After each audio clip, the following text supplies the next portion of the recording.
Other people's lives ataupun others people lives. Yang mana yang betul? Yang ini selalu sangat saya nampak orang silap. Yang betul adalah other people's lives. Kenapa pula bro? Other people's life, dia ada apostrophe S dekat people.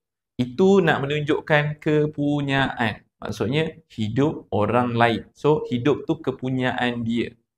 So contoh ayat adalah I add values to other people's lives. Itu baru betul. Contoh lain adalah other people's money. Okey, selalu dengar kan? OPM, other people's money, duit orang lain. Bukannya others people money.